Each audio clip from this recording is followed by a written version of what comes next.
antes de hablar del tema de las demencias, eh, tengo que hablarles primero del deterioro cognitivo.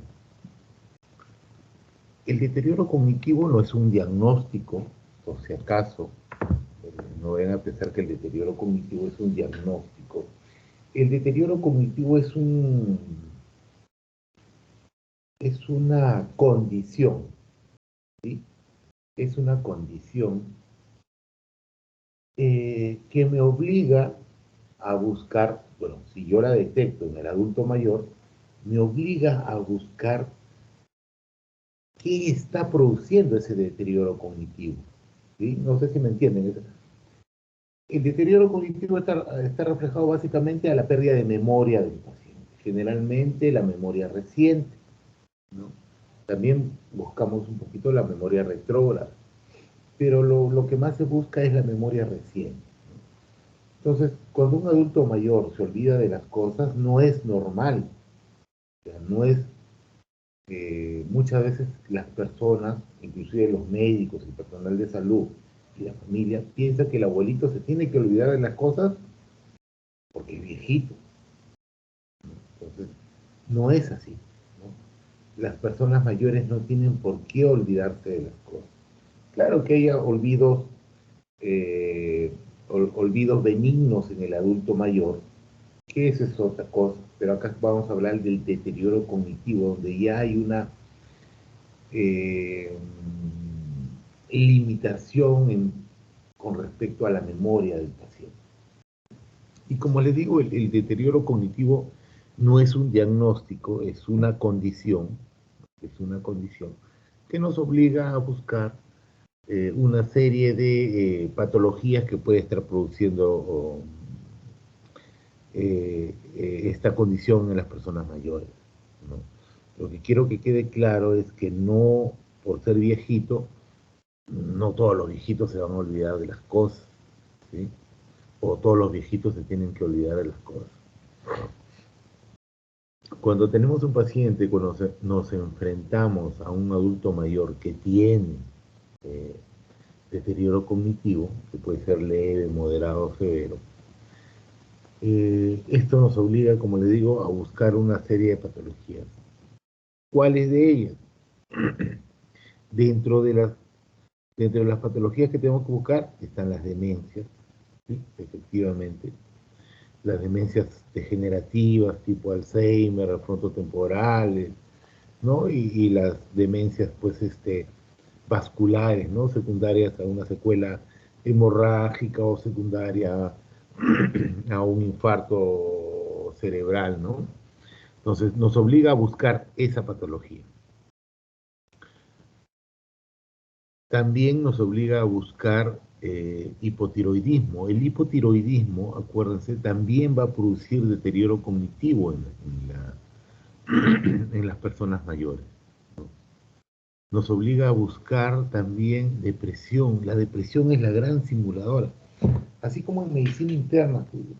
Bueno, ustedes ya han hecho medicina, ¿no? Ya han hecho medicina 1 ya han hecho, ¿no? Medicina 1, sí. Entonces, se habrán dado cuenta que ahí, por ejemplo, en medicina, la gran simuladora son la tuberculosis y la brucelosis. Si una TB o una brucela se te mete en la médula ósea, puedes pensar hasta en una leucemia, hasta en una plasia medular, ¿no? Igual, la depresión, para nosotros los geriatras, es la gran simuladora, ¿no? Puede simular muchas cosas. Y dentro de las cosas que puede simular es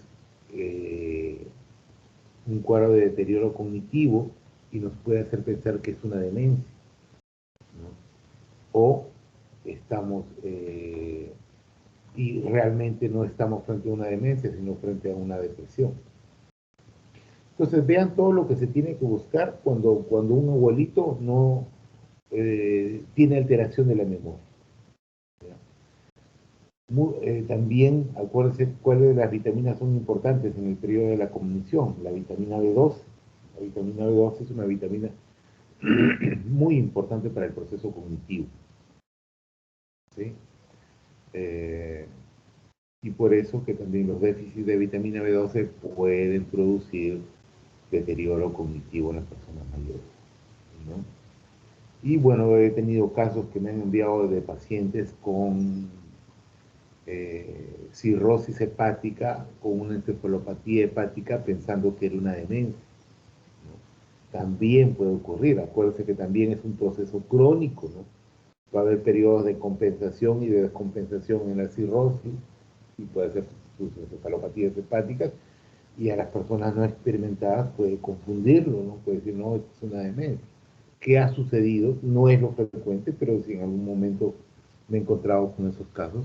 Pero lo que sí de base es descartar demencias, todos los tipos de demencias, descartar hipotiroidismo, descartar déficit de vitamina B12 y descartar depresión cuando se enfrenten a un adulto mayor eh, que tiene problemas con la memoria. ¿Sí? ¿Alguna pregunta hasta acá, chicos?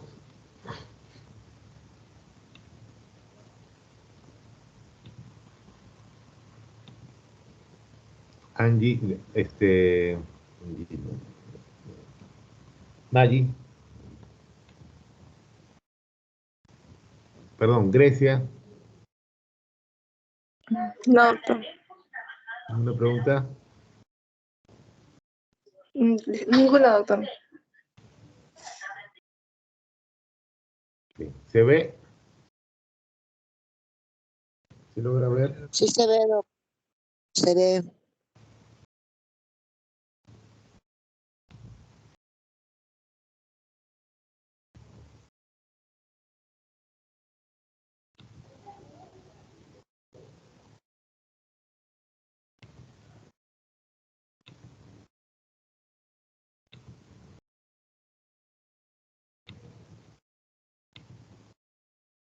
Ya, se ve ahí, ¿no?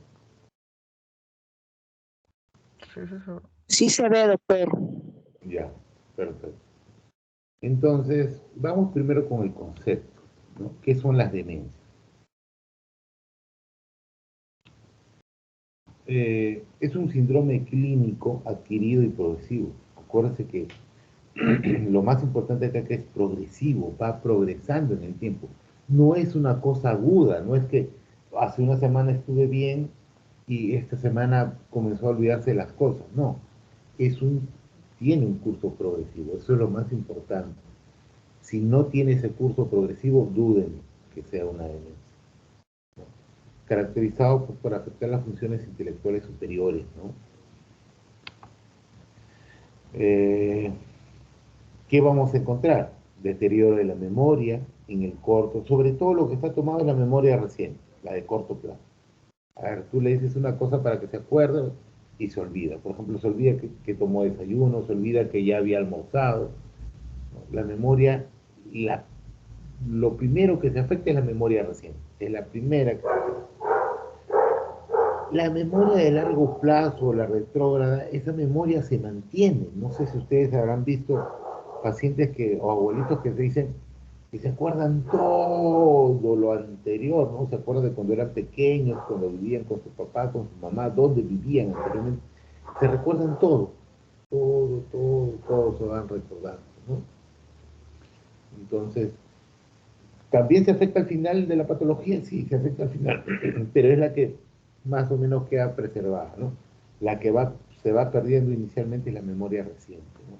Por eso es que a veces cuando llegan a la consulta, eh, los hijos te dicen, pues, no, doctor, mi papá tiene una memoria de elefante, ¿no? Se acuerda de todo. Y pues, pero si le preguntas qué tomó desayuno, no se acuerda. Pierde cada rato las llaves, deja el celular dentro del refrigerador o deja el celular en el baño. Entonces, cosas así, ¿no? Presencia de por lo menos uno de los siguientes déficits cognitivos, las apraxias, ¿no? O alteraciones de las funciones ejecutoras, ¿no? Las apraxias son los movimientos aprendidos, ¿no? Por ejemplo, el cortar el pan, el untar el pan, esas son funciones ejecutivas aprendidas, ¿no? Las agnosias, y también puede haber afasia, ¿no? Alteración de la conducta laboral y social. alteración de la conducta laboral y social. Más se ve esto en algunos tipos de demencia, como por ejemplo la demencia frontotemporal, ¿no? En la demencia frontotemporal eh, se ve este tipo de, muchas veces no, cuando hacemos, por ejemplo, los test a los pacientes, vemos que la memoria no está muy tomada, ¿no? No hay un deterioro cognitivo leve ahí, pero cuando conversamos con la familia, el comportamiento de la persona ha cambiado, ¿no? Era una persona muy respetuosa, muy solidaria, y la familia dice, doctor, ahora se pelea con todo el mundo, se pelea con la vecina, se pelea con el este, se pelea con todo el mundo, ¿no? Se ha vuelto mañoso, ¿no? Yo lo viví con el papá de un amigo muy cercano de la universidad, compañero de carpeta. Su papá, pues, una persona muy respetuosa, y de un momento a otro, cuando ya acabamos la carrera, todo, cuando nos frecuentábamos, veía y llegamos y su papá estaba viendo pornografía en, el, en la computadora, ¿no? Comenzaba a fijonear a la empleada cuando se duchaba, ¿no? Hay cambio en la conducta laboral y social. Bueno, laboral en los pacientes un poco más jóvenes, ¿no? Pero generalmente se ve en las demencias frontotemporales. No debe existir alteración de la conciencia. O sea, si encuentro un paciente soporoso, somnoliento, que no responde a estímulos, eso no es demencia. Puede ser cualquier otra cosa, no demencia. El nivel de conciencia no puede estar alterado, ¿ya? ¿Alguna pregunta hasta acá, muchachos? Ruth, Adriana.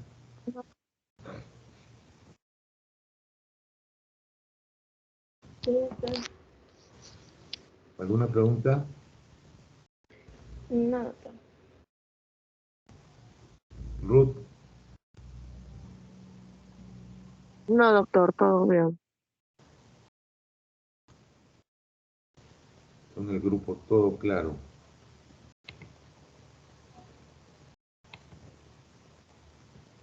Con respecto a la epidemiología, pues esto ustedes van a encontrar bastante, la parte epidemiológica va a ir variando en el tiempo, ¿no? La prevalencia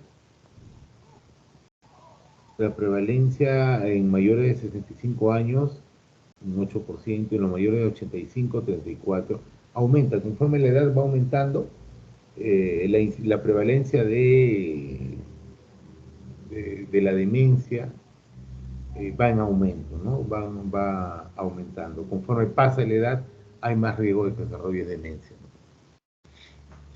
Y la incidencia va de 1 al 6% por año, ¿no? Lógicamente que si nos ponemos a analizar más y hacer un seguimiento adecuado a los pacientes que tienen olvidos frecuentes, definitivamente yo creo que esto aumentaría un montón, ¿no? Lo que pasa es que todos pensamos pues, que el abuelito se olvide de las cosas, ¿no? Nadie nos ha sacado de la cabeza todavía eso. Seguimos pensando porque es viejito se tiene que olvidar.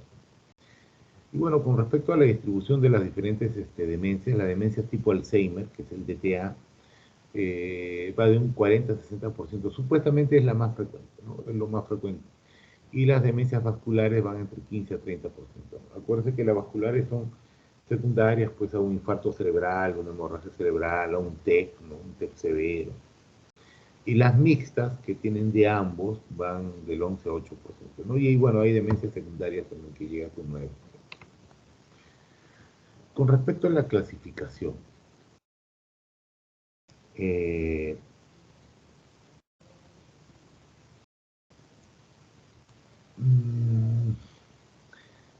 hay múltiples clasificaciones, ¿no? Pero podemos clasificarlas según la etiología, podemos clasificarlo según su topografía, el área que está haciendo, el área que afecta, ¿no? O también podemos clasificarla de acuerdo a cómo va evolucionando la Esas son las tres formas que podemos. Pues, como le digo, usted cuando revisen va a encontrar múltiples clasificaciones, pero esto es lo que más o menos puede ayudarlos para que no se confundan, ¿no? La clasificación etiológica según la etiología, según la topografía, el área afectada y la forma como evolucionar, ¿no? La parte evolutiva.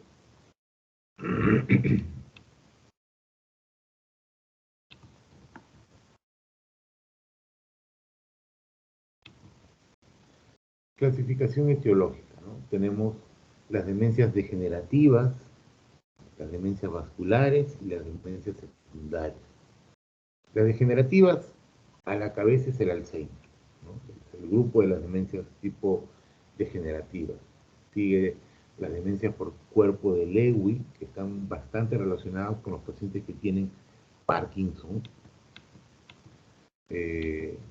la enfermedad de Wilson, la Corea de Huntington, y dentro de las demencias vasculares tenemos los infartos múltiples o únicos, ¿no? Que son frecuentes, por ejemplo, las personas que tienen, por ejemplo, problemas cardiovasculares, ¿no? Fibrilación auricular, no están fibrilando, nunca se dieron cuenta y comenzaron a disparar microtrombos, ¿no? Pin, pin, pin, ¿no? Y cuando tomas la tomografía ves el cerebro un queso gruyere, ¿no? Lleno de puntitos oscuros, ¿no? De zonas impotentes. Enfermedad de pequeños vasos, hemorragias, ¿no? Hemorragia interparenquimal, ¿no? Hipoperfusión, aquel paciente pues que estuvo chocado, ¿no? O hizo un paro cardiorrespiratorio, ¿no? Y las demencias secundarias están asociadas, por ejemplo, a problemas infecciosos, eh, problemas tóxicos, ¿no? Metabólicos y patologías neurológicas, ¿no?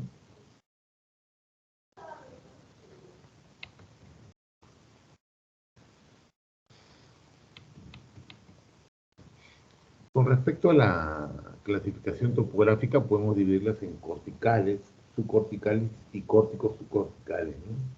Y dentro de las enfermedades corticales tenemos la enfermedad de Alzheimer, alteración que va a producir generalmente pues, alteración en la memoria, en el lenguaje, en las praxias, ¿no? Y las subcorticales, a la cabeza está la Corea de Huntington, la enfermedad de Parkinson, ¿no?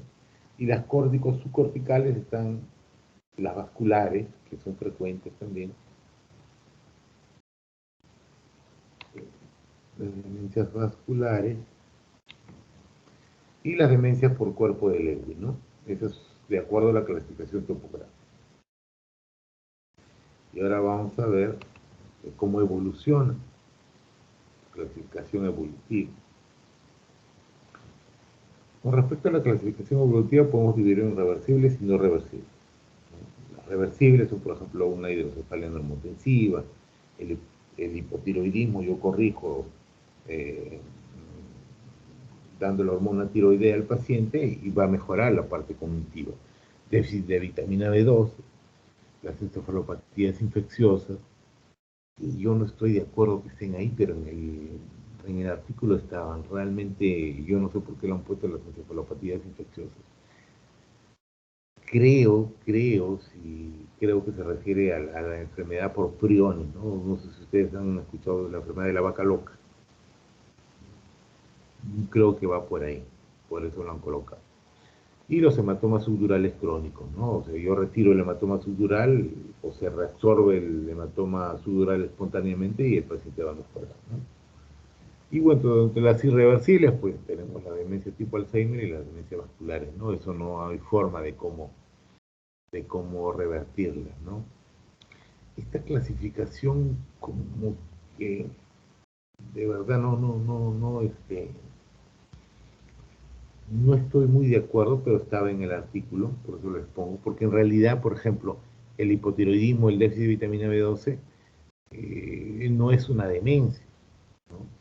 Te puede generar deterioro cognitivo, sí, te puede generar esa condición de deterioro cognitivo, pero no, realmente no son demencias.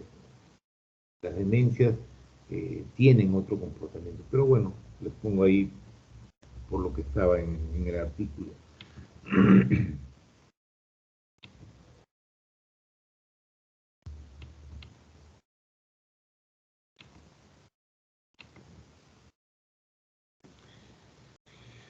A ver, ¿cómo podemos llegar al diagnóstico de estos pacientes? ¿Cómo hacemos para llegar al diagnóstico? Como en todo, como en caídas, como en el BGI, importantísimo el examen, la historia clínica y el examen físico. Eso es lo más importante, ¿no? Eso es lo que realmente nos va a ayudar a llegar a un diagnóstico. Si no tenemos una adecuada historia clínica y un buen examen físico, no se puede llegar a un buen diagnóstico. Primero en la historia hay que ver la duración de los síntomas y su progresión. ¿Cuánto tiempo han durado? ¿Cuánto tiempo está durando? Como le digo, es progresivo, no es agudo. Si es algo agudo puede ser delirio, pero no una demencia. Tenemos que buscar la presencia de síntomas específicos relacionados, por ejemplo, a la memoria reciente, ¿no? Y a la parte del aprendizaje, ¿no? Lenguaje, problemas para encontrar palabras y dificultad para expresarse. Hay pacientes que ustedes van a encontrar, por ejemplo, le enseñan un ave, un dibujo de un ave le enseñan. Te puede decir, tiene dos patitas, tiene pluma, tiene pico, vuela, pero no te puede decir el nombre, no te puede decir paloma o ave. ¿Mm? Habilidades visoespacial, o sea, que haya pérdida de estabilidad. Funcionamiento ejecutivo, el cálculo, el planeamiento comienza a fallar. La praxia, no puede ejecutar tareas motoras previamente aprendidas, ¿no? Por ejemplo, lo que le dije antes, ¿no? El untar el pan, estas cosas, ¿no? Cambio en la conducta, en la personalidad, sobre todo en las demencias frontotemporales. Y síntomas psiquiátricos, apatía, delusiones, alucinaciones, que estos síntomas generalmente ya se presentan cuando el deterioro cognitivo ya es entre moderado a severo, ¿no? Cuando yo tengo un paciente con demencia, con un deterioro cognitivo severo, ahí es donde presentan pues, las delusiones auditivas, visuales, ¿no? Ven cosas, ven personas que fallecieron, o se quieren ir porque dicen que este no es su casa, ¿no? Que su casa es donde ella vivía de niña. Entonces, todas estas cositas hay que ir buscando en la historia clínica. También, como todo en geriatría, la evaluación tiene que ser pues, en todas las esferas, ¿no? La funcionalidad también es importante para nosotros, ¿no?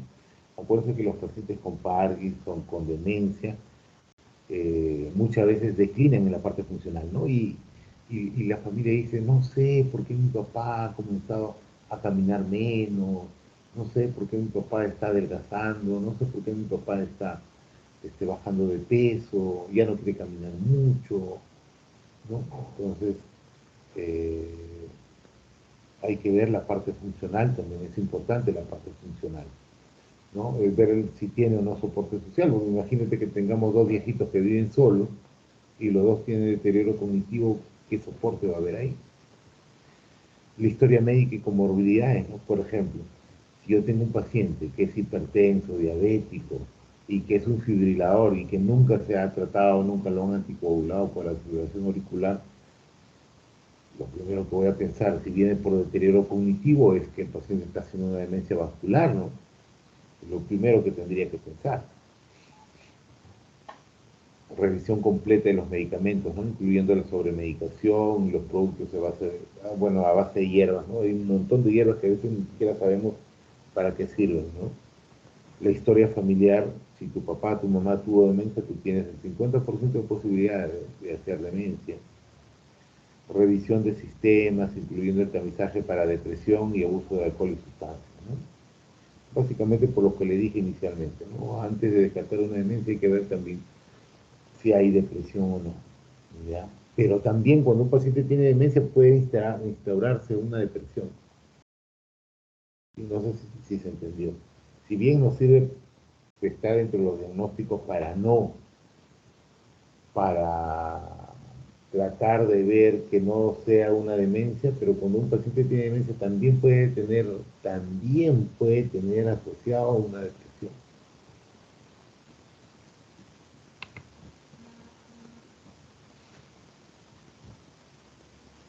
El examen físico, bueno, ya hemos dicho eso, el examen cognitivo, el examen físico general, con atención especial a la parte neurológica, ¿no?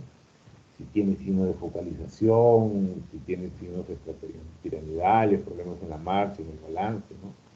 Examen cardiovascular, signo de maltrato o negligencia, ¿no? Evaluación de la agudeza visual y auditiva.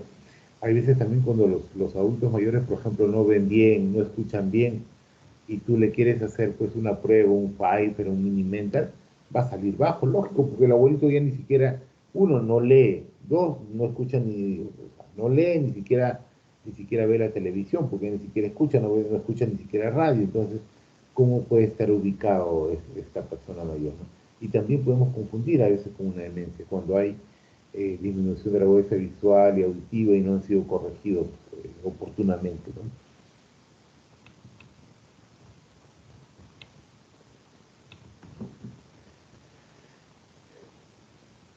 ¿Alguna pregunta hasta ahí, chicos? ¿Alguna pregunta? Jesús, No, doctor. Sí, está claro. ¿sí? ¿Está claro? Sí, sí, hasta el momento sí. A ver. Eh, los test de tamizaje. La efectividad de estos test en los pacientes asintomáticos para demencia es controversial. O sea, a ver, si yo voy a hacer un test de screening a una población o a una comunidad, como que ahí la ayuda de estos test es controversial. Pero si yo lo hago a personas que acuden porque tienen problemas de memoria, ahí sí el test tiene mayor sensibilidad y especificidad, ¿no? Por eso dice, sin embargo, en pacientes con alto riesgo de demencia, o sea, en los pacientes mayores de 80, o para aquellos que reportan problemas de memoria, el screening con los instrumentos estandarizados y validados son recomendados. O sea, yo no puedo ir con mi test a un pueblito a hacerle a todo el mundo. Ahí pierde validez el test. Cobra validez cuando yo lo hago en poblaciones de alto riesgo y en poblaciones o en personas que acuden porque tienen un deterioro de la memoria o porque tienen algún problema en la memoria. Ahí cobra mayor relevancia los test de screening, ¿sí?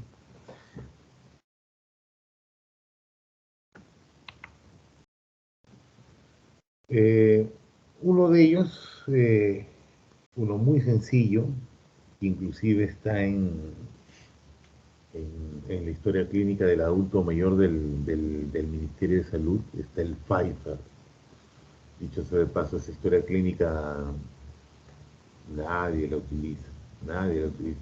Yo trabajo casi como el 2007, 2009, creo, esa historia clínica, pero nadie se utiliza esa historia clínica del adulto mayor, ¿no?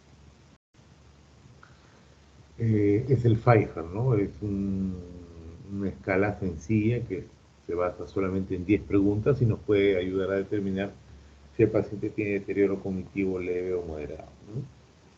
El cuestionario es un instrumento que nos permite evaluar la presencia de deterioro cognitivo con una especificidad y sensibilidad del 96 y 68%. Y que dentro de la evaluación geriátrica integral es útil como un método de screening para poder identificar estos síndromes, ¿no? Aunque se requiere completar estudios lógicos para tener un diagnóstico definitivo. Solamente me dice que tiene deterioro cognitivo. Yo tengo que buscar pues tomografía, resonancia, ¿no? Todas esas cosas que requiero para llegar a un diagnóstico, ¿no?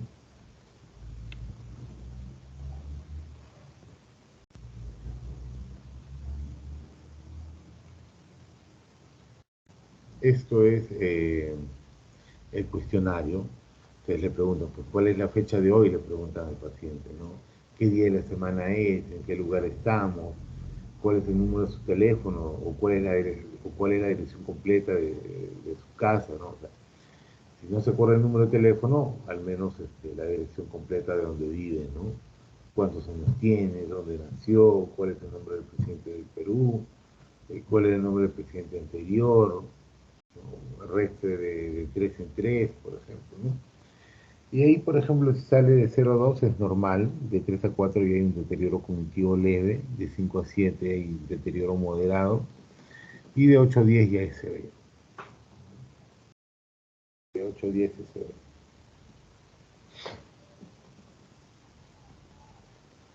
Doctor, una pregunta. Mm, dime. Con respecto a este cuestionario, hay que también considerar el grado de instrucción del paciente. Claro, claro, claro, se corrige con un punto. Ah, ya. Claro, Doctor, porque acuérdate que en nuestro país hay personas analfabetas. Se tienen que evaluar todas estas cosas que te digo. Por ejemplo, si el abuelito tiene hipoacusia severa y no le han corregido la hipoacusia, ¿cómo le puedo preguntar cosas de actualidad? Por ejemplo, quién es el presidente, o sea, ni siquiera sabe, ¿no? Estas son para personas que ven, escuchan, al menos tienen un grado de instrucción mínimo, ¿no? Ahí cobra mayor validez, ¿no? Porque si bien hay que corregir a las personas analfabetas, se corrige un punto, lo ideal es en personas que al menos tengan algún conocimiento, ¿no? Algún tipo de, o sea, que no sean analfabetas realmente, ¿no? Que al menos tengan pues primaria, ¿no? Que sepan sumar y restar, que es lo mínimo que te estamos pidiendo, ¿no? claro. Doctor, y por ejemplo, yo he estado realizando el test a mi mamá para nuestra historia clínica y ella demora un poco en responderme.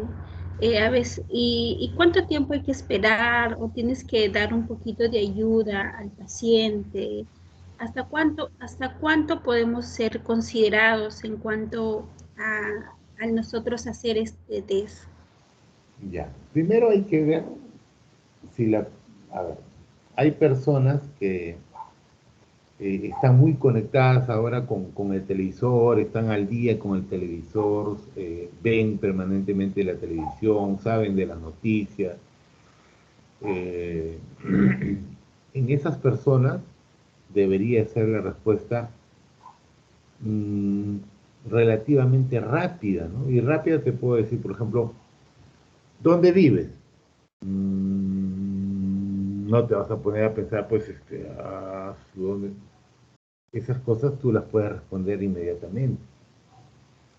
¿Qué cosas te pueden hacer demorar de repente? Preguntarte, por ejemplo, el presidente del Perú, ¿cuál es el actual? Tú inmediatamente te pueden decir, o sea, no vas a esperar a ver cuánto tiempo para que te respondan. Lo que sí de repente te puede demorar un poquito es cuando tú le preguntas, ¿y quién fue el anterior? Ay, caramba, ya me olvidé. ¿Quién fue Kuczynski? ¿Quién fue? Como hemos tenido tantos presidentes ahora, hasta yo me puedo equivocar, ¿entiendes? O sea, hay algunas preguntitas que sí le van a tomar un tiempo, ¿no? Como por ejemplo la resta, ¿no? Algunos no son expertos restando y hace mucho tiempo no restan, lógico que les va a tomar un poquito más de tiempo. Pero hay preguntas muy sencillas, de, por ejemplo, ¿qué día es hoy? ¿Dónde estamos? ¿No? Que no toman mucho tiempo, o cuál es la dirección de tu casa, o cuál es tu teléfono, ¿no? Que no te van a tomar tiempo. Dentro de ese test, las que sí te pueden tomar un poco de tiempo es quién es el presidente anterior, ¿no? Al menos en nosotros, por todo lo que yo ni me acuerdo quién es, creo que sí o no, Vizcarra, no, Merino, Sagasti, ¿eh? Entonces ahí puedes tener un pequeño retraso, ¿no? En la resta también, pero en lo demás no habría por qué eh, tener una demora en la respuesta, ¿no? ¿Sí? Doctor, y cuando le pregunto, por ejemplo, ¿en qué lugar te encuentras? Mm. Si estamos en la casa, me tiene que decir en la casa o me tiene que especificar, estamos en el segundo piso, en mi cuarto o es general. Claro, a ver. Eh, si te responde la casa es muy general, ¿no? Podría decir que estamos en la segunda planta de la casa, estamos en el primer piso, estamos en tu cuarto o en mi cuarto, ¿no? Tienes que ser un poquito más específica. Claro, porque... Ajá, dime. No, no, doctor, está bien, ya me quedó claro. Muchas gracias. ¿Sí? De todas maneras, tienes, como ahí hemos dicho en la clase, hay que ver también las otras partes, la parte cardiovascular, cómo está. Muchos de los pacientitos que hacen demencia son hipertensos, diabéticos y que tienen algún problema cardiovascular como fibrilación, arritmias, ¿no? Que disparan a veces pequeños trombos, ¿no? Lo otro es la parte genética, pues ya vienes con la carga, ¿no? Te sacaste la lotería, ¿no? Que en la gran mayoría de nosotros, antes se pensaba pues que las demencias eran cosa de los caucásicos, ¿no? Lógico, se veía mucho más allá porque las personas tenían una expectativa de vida mayor. Pero ahora que nuestra expectativa de vida también ha mejorado, ahora nos estamos dando cuenta que no es propia de los caucásicos, ¿no? También es de nosotros. Entonces ahí hay que estar siempre vigilantes, ¿no? Como te digo, si tiene un deterioro cognitivo, pues tienes que buscarle que no haya otra cosa, que no sea un hipotiroidismo, que no sea un déficit de vitamina B12, que no haya una depresión de fondo, ¿no? Todas esas cositas tienes que buscarlas antes de pensar solamente en una demencia, ¿no? ¿Se entendió, Cintia? Sí, doctor, muchas gracias. ¿Alguna pregunta más?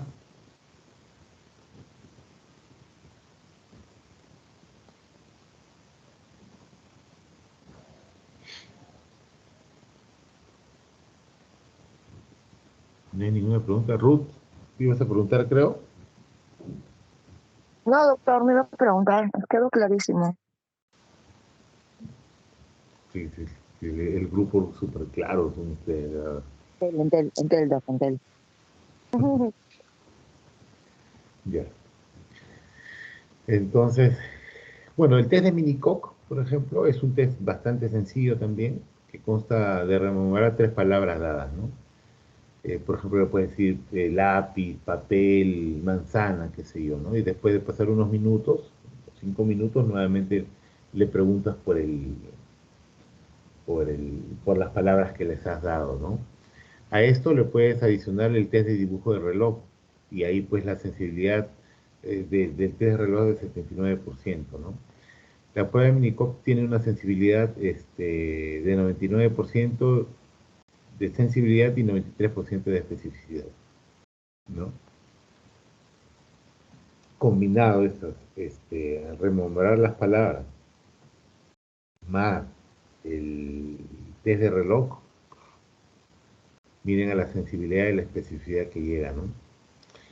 Y bueno, como ya les dije, es un instrumento simple, corto, sensible, aceptable para adultos mayores y no influenciado por el nivel de educación e idioma. Eso es relativo al nivel de educación. Por ejemplo, en el test de reloj hay que dibujar un reloj. ¿A quién? Yo le mando a dibujar a ustedes a las 5:20 y no se acuerda dónde van las manecillas, porque como todo ahora es digital, pero bueno, supuestamente refieren que no está influenciado por el nivel de educación, ¿no? Pero bueno, yo creo que sí.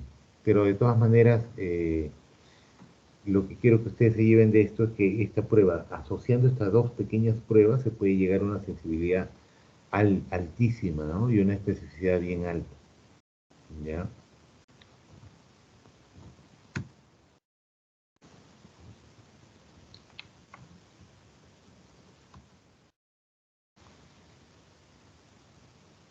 A ver. Estas son la fisiopatología de la demencia, ¿ya?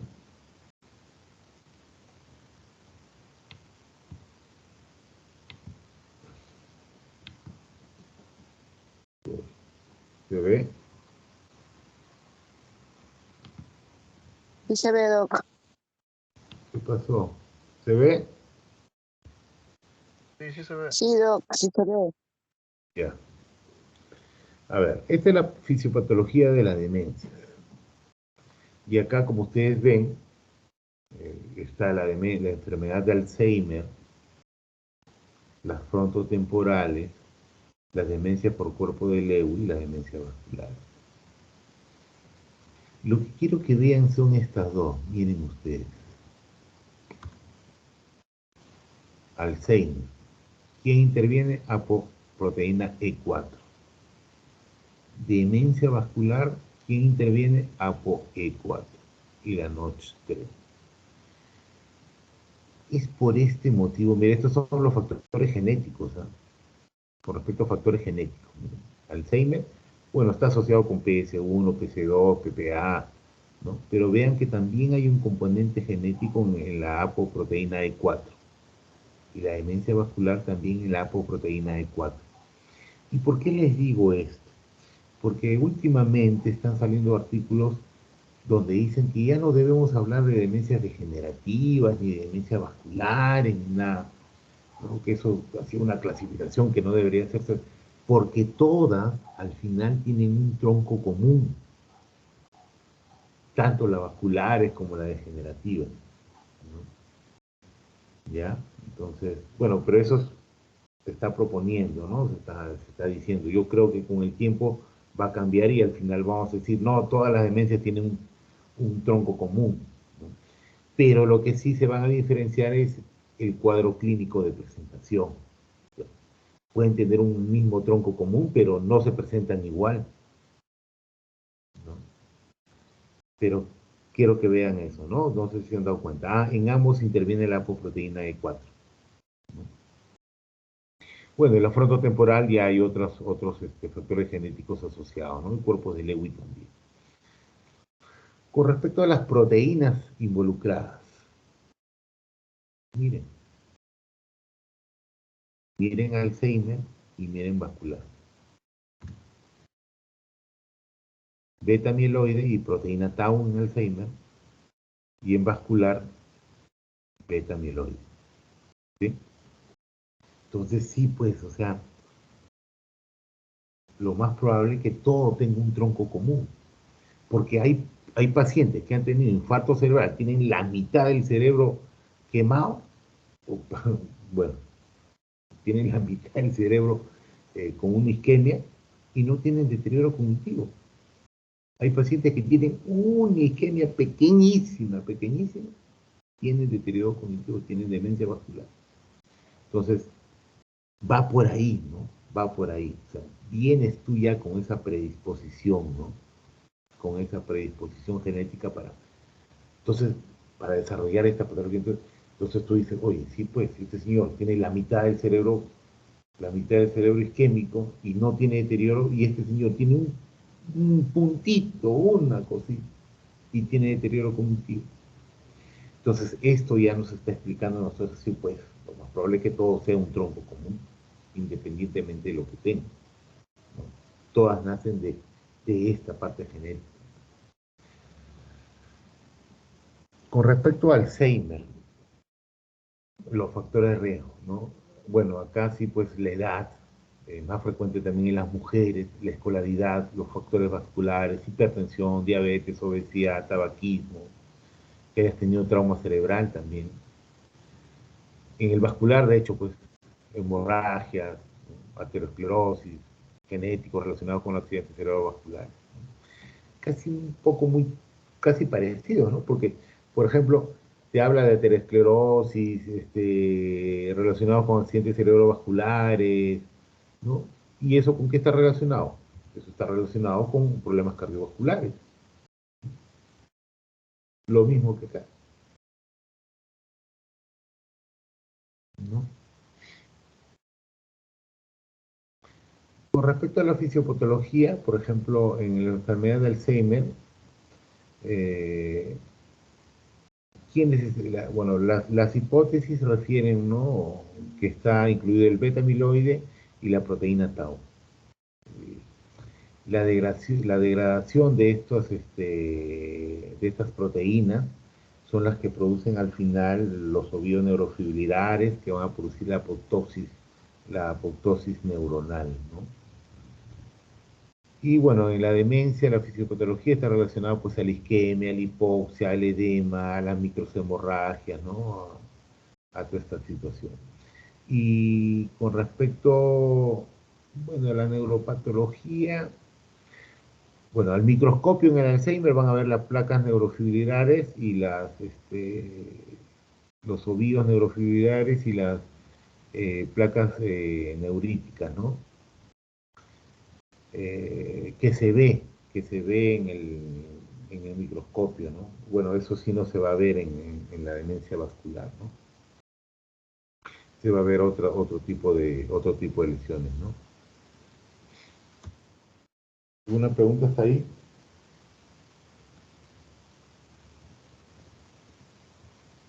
¿Preguntas? Jesús.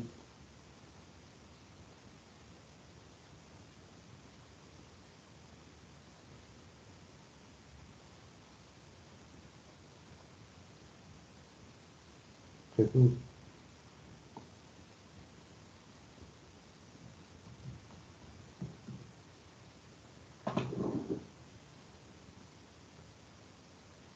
¿Se fue Jesús? No, doctor, disculpe. ¿Preguntas? No, doctor, ninguna.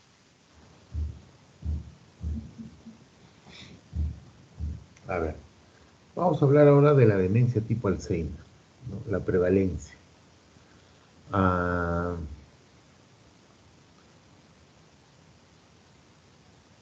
5% en los adultos mayores de 65 años y 20% en los mayores de 80. Bueno, y acá nos hemos quedado cortos porque hay una última publicación que ha salido de Estados Unidos, refieren que más del 60% de sus pacientes mayores de 80 años ya tienen un deterioro cognitivo entre moderado a severo. Aquí el artículo se quedó cortísimo. Eso hay que ir revisándolo, ¿no? Hay que ir revisándolo. Patología, hay atrofia cortical de predominio parieto-temporal y ventriculomegalia. Vas a ver pues una atrofia marcada ahí cuando veamos ahorita las imágenes, atrofia marcada, los ventrículos grandotes, los ventrículos son pues como un ojo chinito, ¿no? Acá no, pues ya parece latino, ¿no? Con ojo grande. Hay muerte neuronal y pérdida del árbol dendrítico, proliferación de astrocitos, gliosis, placas seniles y los ovioneuros fibrilares, ¿no? Como ya vimos, ¿qué factores? La edad, el antecedente familiar, probable es el sexo, más frecuente en mujeres, nivel educativo, riesgos vasculares. Posibles, la edad de los padres, ¿no? Si te han tenido tus papás de viejitos, ya fuiste, ¿no? Bueno, pero son posibles, ¿no? He visto hoy cuando se ha estudiado que los papás la han tenido por encima de los 40 años, ¿no? El hábito de fumar, alcoholismo, dieta, otras patologías asociadas como el Parkinson, depresión, exposición de aluminio y otras exposiciones profesionales, ¿no? La etnia, ¿no? Pero, bueno, la etnia, no. Ahora, actualmente ya no se está tomando en cuenta eso, ¿no? Bueno, estos son Miren, esta es la imagen, ¿no? Este es un dibujo. Miren la parte cortical. Miren lo cortical, ¿no? Miren la comparación de esta cortical. Miren los surcos, ¿no? Son pequeños los surcos. Miren estos surcos. Miren estos ventrículos. Y miren este ventrículo. Miren estos surcos, cómo se pronuncian los surcos.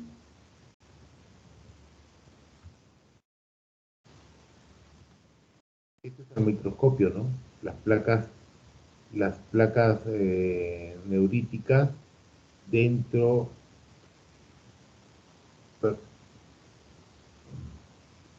perdón, los ovíos neurofibrilares están dentro de la neurona y las placas neuríticas están entre las neuronas.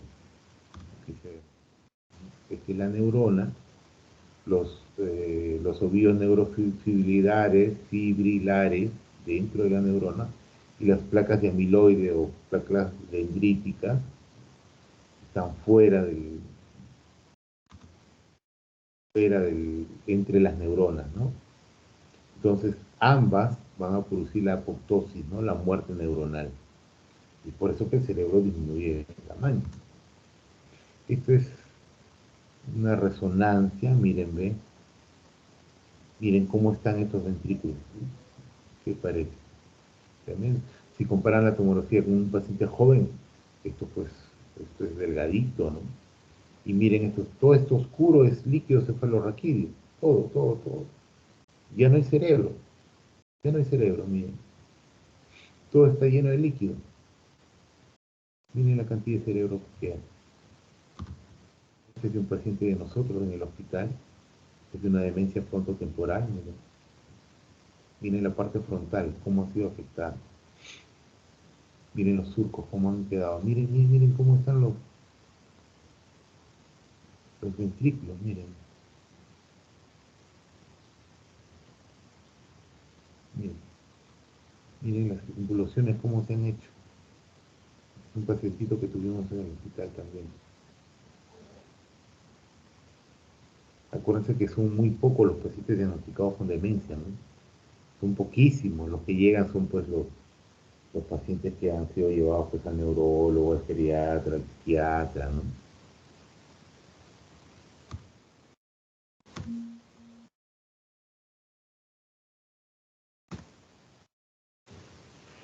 Esta es la demencia multiinfarto. Bueno, ya hemos acabado con Alzheimer, ahora vamos a la demencia multiinfarto. Es la segunda demencia en frecuencia después de Alzheimer. Comienzo definido, a veces brusco. ¿Por qué? Porque, por ejemplo, el paciente tuvo un accidente cerebrovascular, tuvo un DB6 isquémico, y a partir de ahí ya empiezan a los 2 o 3 meses, te dice la familia, doctor, cuando ya vas haciendo el control, doctor, después de su problema que tuvo, de su infarto cerebral, he visto que se olvida de las cosas, que a veces no reconoce. Entonces, en las demencias vasculares, generalmente tú puedes determinar ese punto de inicio. Hay una relación del punto de inicio. En cambio, en la demencia Alzheimer no, como es todo más larvado, eh, es mucho más larvado. Entonces la familia se da cuenta generalmente cuando hay un deterioro severo. Ya cuando la mamá dice, me está robando, mi hija me está robando, mi yerno me está robando, se están escondiendo mis cosas, me están robando mi platita, me están robando mis platos. Entonces, recién ahí la familia se da cuenta, ¿no? Es mucho más larvado el Alzheimer, ¿no? En cambio, el vascular generalmente está relacionado, ¿no? Tienes un punto de inicio más o menos, ¿no? Dices, no, sí, después de accidente cerebrovascular que tuvo, hemos visto, doctor, que se está deteriorando, ¿no? La evolución es escalonada, fluctuante, a veces en brotes, se acompaña de signos focales neurológicos, pues si yo tengo un infarto cerebral, debo tener alguna secuela neurológica, ¿no? Déficit motor de distintos grados, otros signos orgánicos de insuficiencia vascular, incontinencia emocional, risa, llanto, muchas veces inmotivados. Acá algunos conservan el cálculo. El curso es progresivo, de 4 a 8 años, tratamientos insatisfactorios, o sea, vasoactivos, antiagregantes, eso no va a ayudar absolutamente en nada.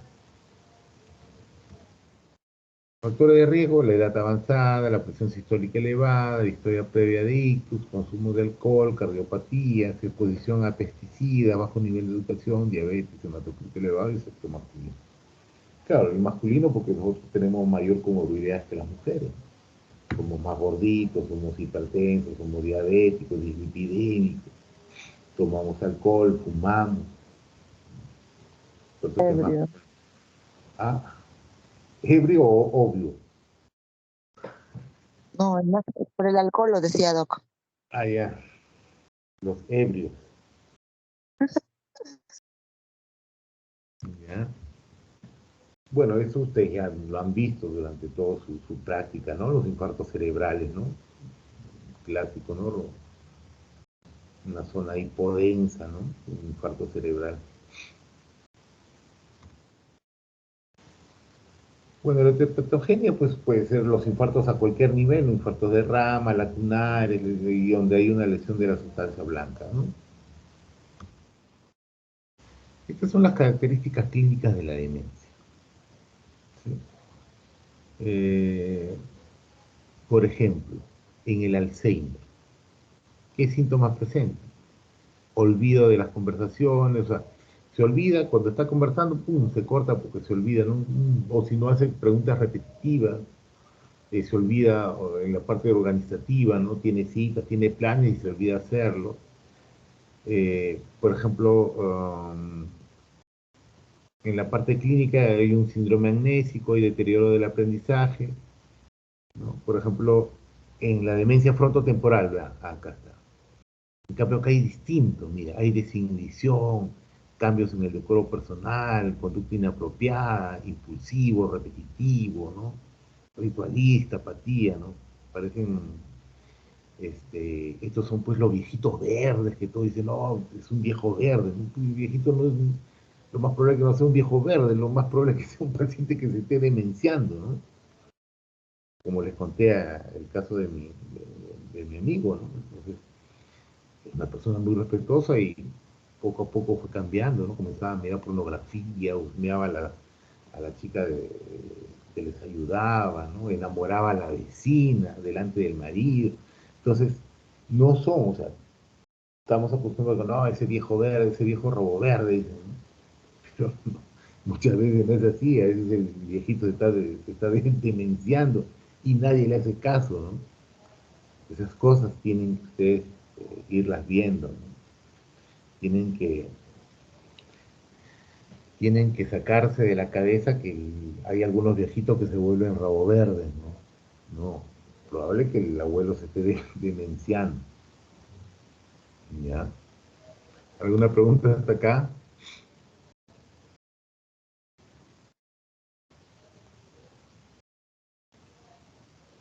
Adriana, No, doctor, ninguna. Cintia,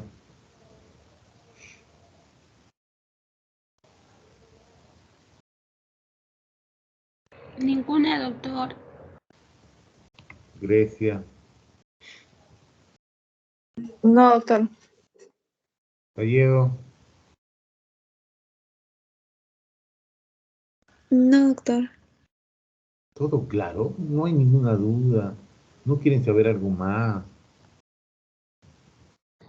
Doctor, una consulta.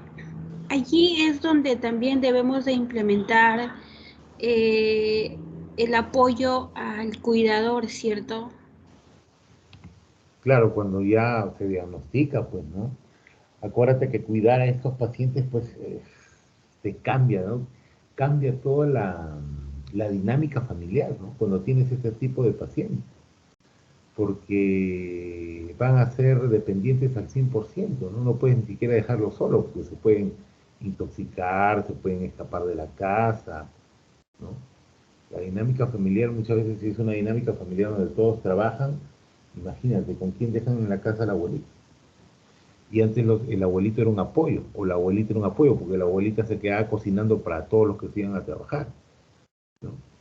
Y esa dinámica pues tiene que cambiar, porque se dan cuenta que la abuelita ya no, se olvida las cosas, pierde la plata, pierde la llave, deja la puerta abierta, ¿no?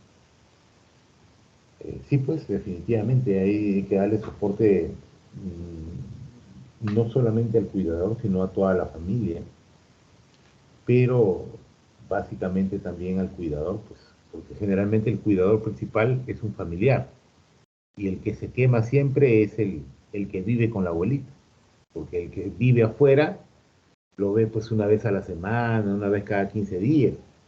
El que sufre todo y ve todo es el que vive con la abuelita o con el abuelito, ¿no?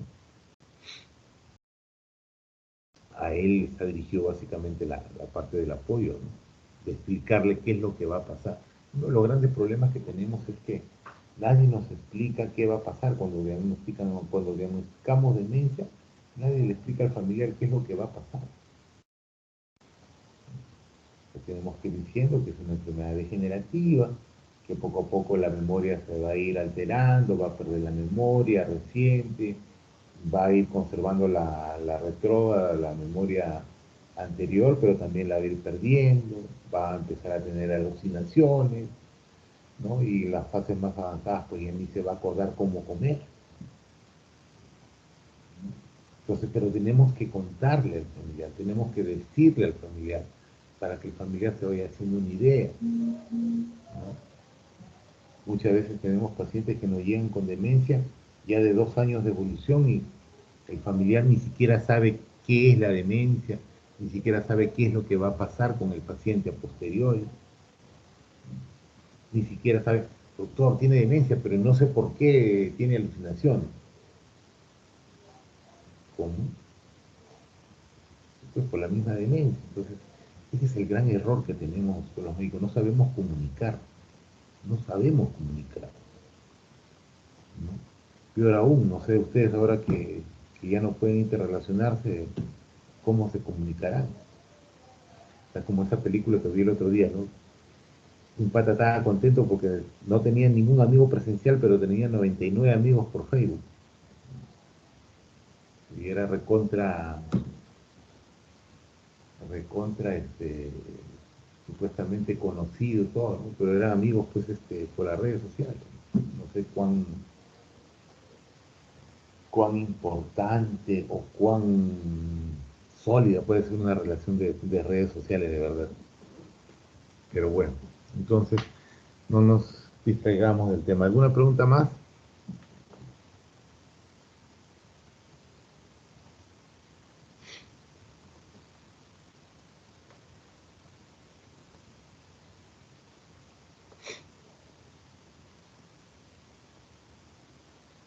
¿Alguna pregunta más?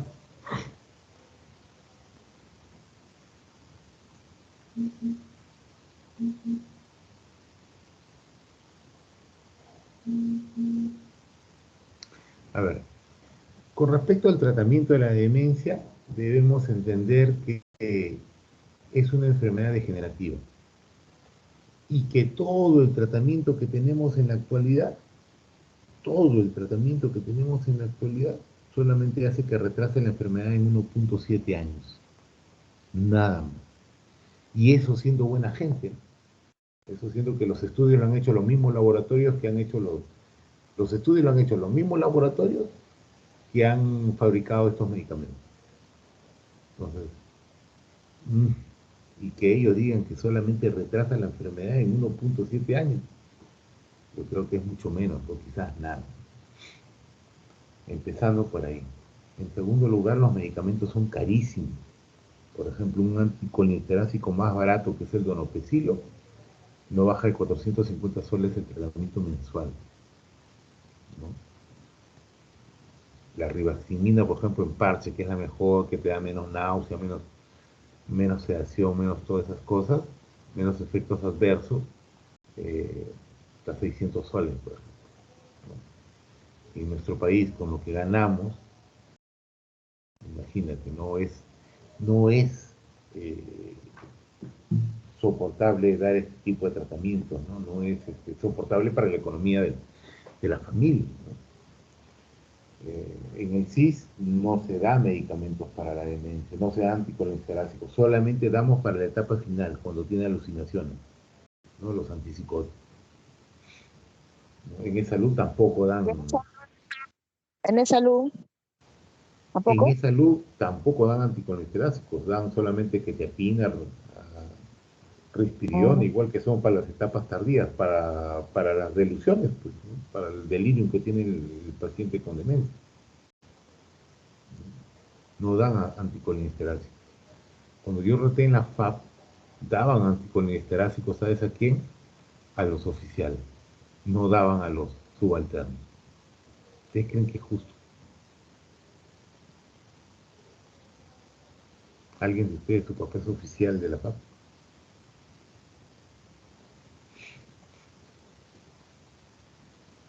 Entonces, sí, pues, hay que pensar antes de dar tratamiento a este tipo de pacientes, hay que ver toda esa parte, la parte social. si realmente va a poder soportar económicamente darle tratamiento. O sea, ¿para qué le voy a hacer empezar un tratamiento que solamente va a soportar 2 meses? Es hacerle gastar dinero por las puras, ¿no? Bueno, si tiene una adecuada economía y puede darle, bueno, podemos iniciarle, pero si no, ¿para qué le voy a dar 1 mes, 2 meses? Que haga el esfuerzo 1 mes, 2 meses y de ahí. Porque no hay una reversión de la patología. Dice que retrasa en 1.7 años. Bueno, esperemos que sea así, pero igual es nada, ¿no? Igual es nada. Por eso es, en nuestra experiencia, más importante que el tratamiento medicamentoso es el tratamiento no farmacológico. Las terapias conductivo-conductuales, las terapias ocupacionales, las terapias físicas para tratar de mantener al paciente todavía activo, ¿no? Porque cuando un paciente se demencia, que son aquellos pacientes que dicen, no, no sabemos por qué mi papá dejó de caminar, poco a poco dejó de caminar el papá, sí, pues, se estaba demenciando tu papá, nadie se dio cuenta, ¿no? Y disminuyó su marcha, ya paraba más tiempo sentado, se asoció a una depresión, ¿no? Entonces se fundiendo, se fragilizó, nadie se dio cuenta, cuando ya se dieron cuenta ya estaba fragilizado el abuelo, ya estaba dependiente de moderado. Entonces, más importante que el tratamiento médico, en mi experiencia, creo que es el tratamiento no farmacológico. Y en esa está, por ejemplo, la recomendación de modificación de la arquitectónica del domicilio para disminuir potenciales riesgos de que se vaya a caer o para que pueda mantenerse, por ejemplo, las actividades básicas de la vida diaria, corrección de los déficits sensoriales, visuales, auditivos, educar al cuidador sobre la sintomatología de la enfermedad. Eso es importante porque a veces ellos fijan con una cosa, ¿no? Ellos fijan, por ejemplo, al lado, si tú vives con tu suegra y le dio demencia, al lado, porque todo lo que se le pierda vas a ser responsable. Igualito, si tú eres mujer y vives con tu suegra, salada, porque todo lo que suceda te van a echar la culpa a ti. Entonces, explicar que esas cosas de que dice, no, mi nuera fue la que robó, mi nuera fue la que entonces es una patología propia de la enfermedad, ¿no? Es una sintomatología propia de la enfermedad, ¿no? A veces las preguntas repetitivas, que te pregunten lo mismo, siempre, ¿no? Cada 10 minutos lo mismo. Esas cosas son propias de la enfermedad, ¿no? Y a veces piensan la familia, piensa que el paciente se está haciendo, pero realmente no es así. Vigilar la presencia de colapso, depresión, ansiedad o maltrato del cuidador, ¿no? Eso es lo que decía Adriana, ¿no? Adriana creo era, sí, Adriana, ¿no? Hay que cuidar al cuidador, porque si tú no le explicas al cuidador qué es lo que va a suceder con el paciente o qué es lo que va a presentar, ese paciente se agota, se quema. El cuidador quemado, lo decimos nosotros, ¿no? Y ya empieza pues a maltratar al paciente. Pero no es porque ella quiera, sino porque está quemado el cuidador. Recomendar la actividad física para mejorar la funcionabilidad. El abordaje de pacientes con demencia y la elaboración de planes terapéuticos debe ser interdisciplinario. Como les digo, pediatría es interdisciplinario.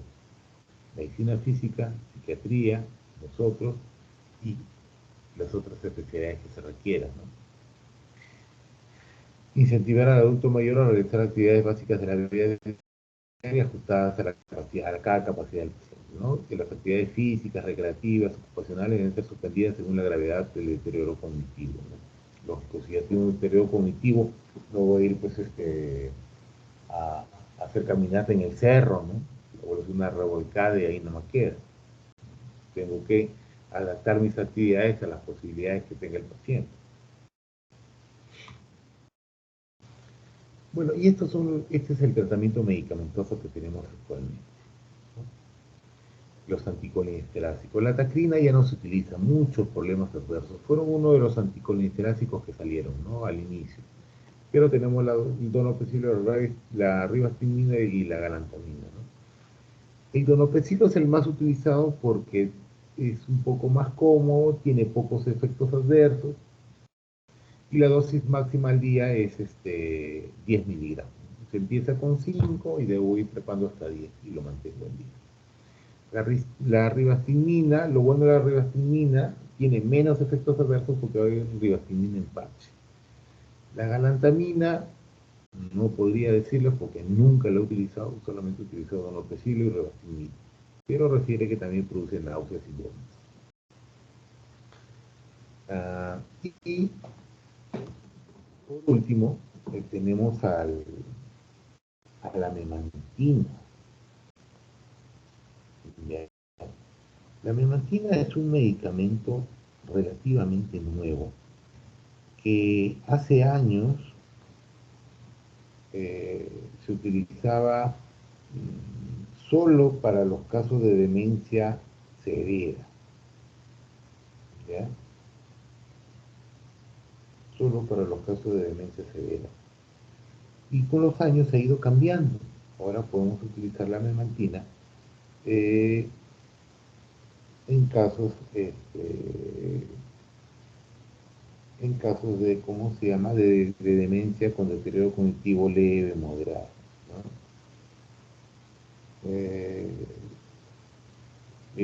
La memantina, pues, es un inhibidor o es un antagonista del receptor NMDA, ¿no? Que inicialmente, pues, lo utilizábamos, como le digo, solamente para la demencia severa. O sea, iniciábamos con los anticolinesterácicos, ¿no? Ya cuando se iba deteriorando, el paciente tiene un deterioro cognitivo severo, dejábamos los anticolinesterácicos e iniciábamos con la memantina. En los últimos años, en los últimos 5 años, ha ido cambiando. Las guías, las recomendaciones dicen que podemos ya iniciar con memantina, desde demencias con deterioro cognitivo leve a moderado. Y esto ha hecho un poquito más factible el manejo de estos pacientes, dado que es mucho más barato. La caja de la memantina está alrededor pues, de 80 soles, 100 soles, ¿no? La más cara. Pues bastante aceptable, pues para los 400 o 600 soles es mucho más aceptable. Eso es lo que tenemos actualmente en el arsenal. Y lógico, los antipsicóticos, que damos ya cuando el paciente tiene alucinaciones visuales, auditivas, hace su síndrome psicótico, ¿no? Comienza a tener alucinaciones visuales, auditivas. Ahí ya iniciamos con los antipsicóticos a la cabeza, quetiapina, risperidona y aloperidol, ¿no? Que se dan, pues, a dosis. Bueno, la dosis es variable, pues, de cada una, ¿no? Dependiendo del paciente. Muy bien. ¿Alguna pregunta, muchachos?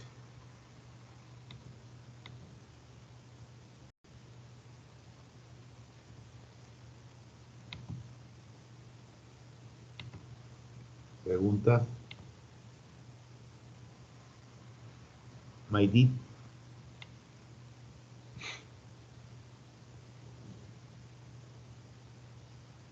Maidit. Sí, doctor. ¿Alguna pregunta? No, doctor. ¿Ninguna pregunta? ¿No tiene ninguna duda?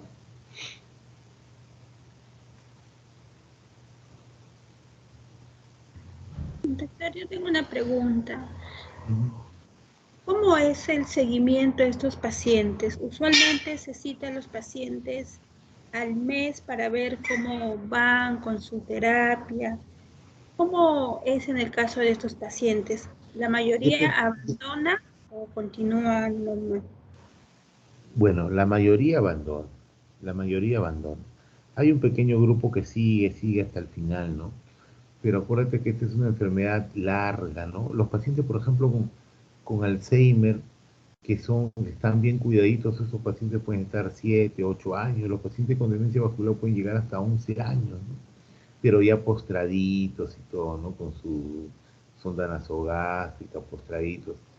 Hay otros pacientes pues que apenas que no tienen soporte familiar, apenas empiezan a declinar funcionalmente, les da una neumonía y fallecen, se caen y fallecen. Entonces, es una situación bastante difícil, ¿no? Sobre todo en nuestro país, ¿no?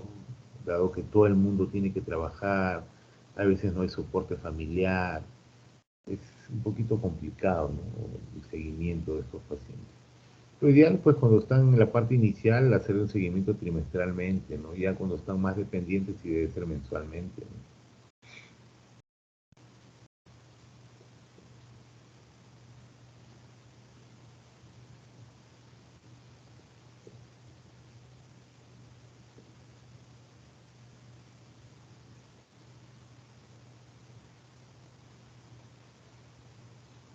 ¿Alguna pregunta más?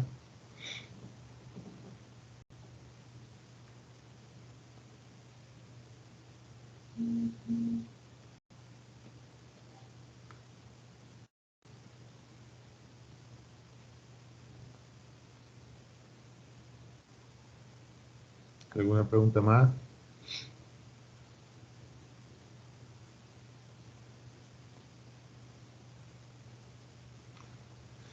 Bueno, si no hay preguntas, muchachos.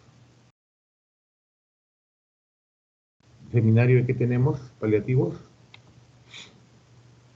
Sí, doc. ¿Quién da?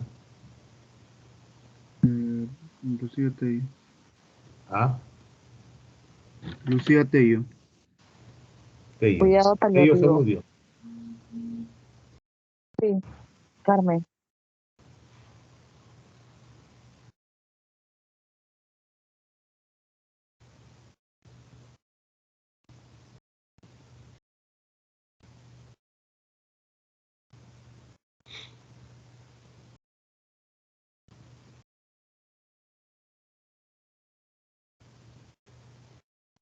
No, no se te escucha, Lucía.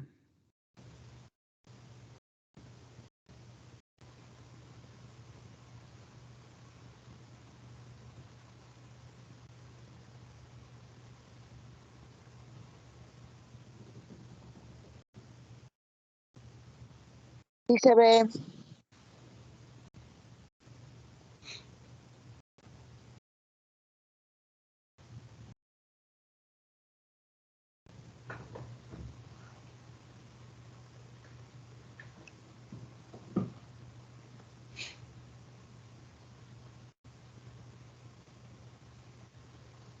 No se escucha, ¿no?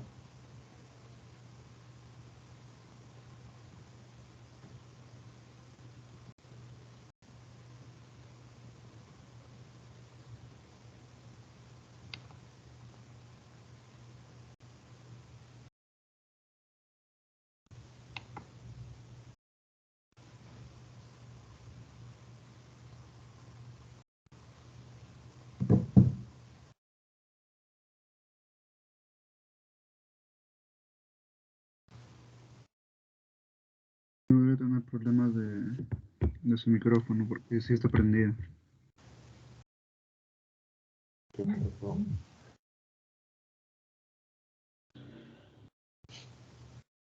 Doctor, ¿se me escucha? Sí. Sí, Carmen, fuerte y claro. Ok, sí se ven las diapositivas, ¿no? ¿Se escucha bien? Sí, ahorita Todo sí se bien, escucha perfecto. perfecto. También ¿Sí? se ve bien. Sí. Ok, me avisan por favor si vuelve a ocurrir algún problema. Me estoy conectando de la computadora y del celular, así que no sé si se vea bien. Sí, sí Me se ve. avisan por favor, me interrumpen cualquier cosa. Si se Sí se deja de ve. escuchar también, por favor, doctor. Sí, no hay problema. Sí se ve. Ok. Bueno, comenzamos con cuidados paliativos en el adulto mayor. Como una introducción, vamos a dar algunos datos importantes, que por ejemplo, cerca del 75% de personas que van a morir lo van a hacer por enfermedades crónicas evolutivas. ¿Y esto qué significa? significa que este paciente va a tener una alta necesidad de cuidados y va a frecuentar los servicios sanitarios y sociales múltiples veces, además de tener que tomar decisiones clínicas importantes, no solo él, sino que incluyan también a su familia. La estimación de un pronóstico es bastante compleja y el curso evolutivo de las enfermedades crónicas hace que en los ancianos más que nada también hace que sea difícil de predecir este pronóstico, por lo que la aproximación paliativa a los pacientes se tiene que basar en las necesidades de los enfermos y de la familia más que en el pronóstico de la enfermedad.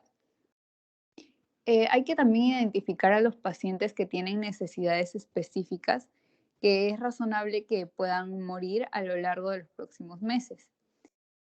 Y bueno, difícilmente se puede protocolizar la atención al final de la vida, ya que este proceso es individual y diferente para cada persona. Además, está condicionado por distintos factores, como por ejemplo la misma enfermedad, el paciente mismo, el entorno y la cultura del paciente y su familia.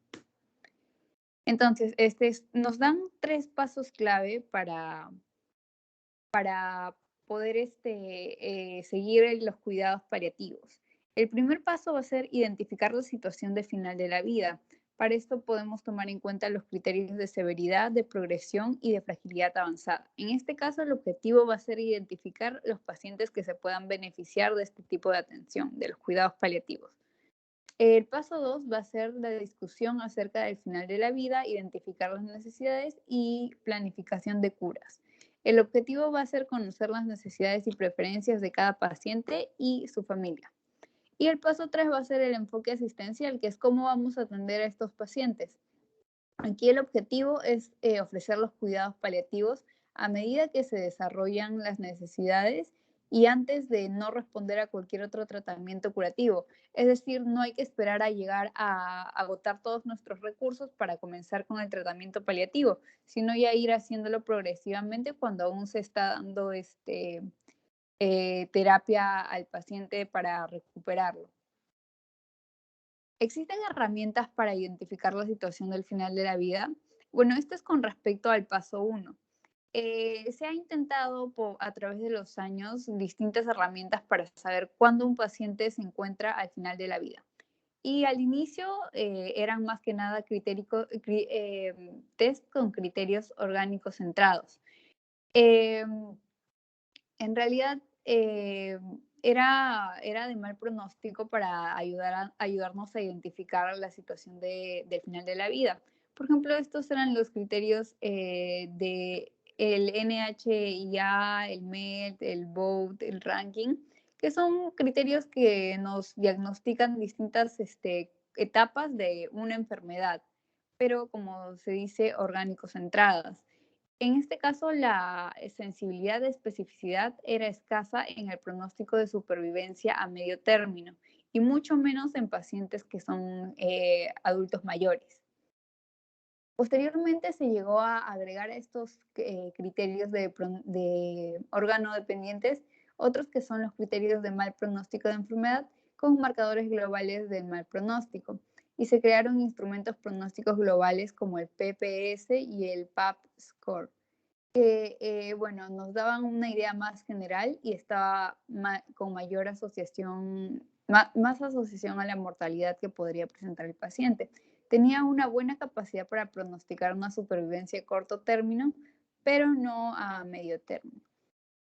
Y ya posterior, bueno, esto es en la actualidad, se agregaron criterios de severidad y progresión de las múltiples enfermedades, aquí tomando en cuenta que un paciente geriátrico presenta una pluripatología y marcadores globales. Se llegaron a crear los instrumentos de cribaje actuales como los que se utilizan, que son el GSF y el NECPAL, para poder dar así una valoración geriátrica integral, que es el gold estándar para determinar cuando un paciente se encuentra en una situación del final de la vida. Y gracias a la valoración geriátrica integral, podríamos pasar ya a tomar las decisiones individualizadas para cada paciente geriátrico. Muchos de estos instrumentos de cribaje comienzan con la pregunta que el mismo médico se tiene que hacer. El médico se tiene que preguntar, ¿estaría sorprendido si este paciente falleciera en los 6 a 12 meses? Y así comenzamos a responder distintas preguntas que nos mencionan estos test de cribaje, el GSF y el NECPAL. Los dos funcionan, o sea, los dos se inician con esta pregunta. Bueno, siguiendo con esto para evaluar un paciente que se encuentra al final de la vida, tenemos las trayectorias clínicas que son diferentes en cada persona. Por ejemplo, una trayectoria clínica de un paciente de cáncer está caracterizada por un declinar lento y tenemos una fase terminal que es bastante clara, que es la que más se utiliza para los programas paliativos. Y también tenemos otro tipo de trayectoria que es, por ejemplo, la asociada a pacientes que portan una enfermedad de un órgano, por ejemplo, una insuficiencia cardíaca o respiratoria. Acá tenemos que va declinando gradualmente y tiene episodios de deterioro agudo, después se recupera y es difícil predecir el momento de la muerte. Y luego tenemos a los ancianos frágiles y pacientes que tienen demencia, que tienen un lento y progresivo deterioro. Justo ahora hablando de la demencia, el profesor nos comentó que es una enfermedad progresiva. Igual el deterioro de este tipo de pacientes, los ancianos frágiles y con demencia, es progresivo. Entonces va a tener procesos intercurrentes que pueden ser procesos menores, que no necesariamente lleven a una hospitalización, y al final estos poco a poco van a ir conduciendo a la muerte del paciente. Las ventajas de ver a un paciente y evaluar su trayectoria clínica es que se pueden plantear si las intervenciones son proporcionales a la evolución que va teniendo esta enfermedad, ayuda a facilitar el diálogo e informar sobre las expectativas de vida que tiene el paciente, al mismo paciente y a la familia, y nos puede dar una sensación de control respecto a la enfermedad.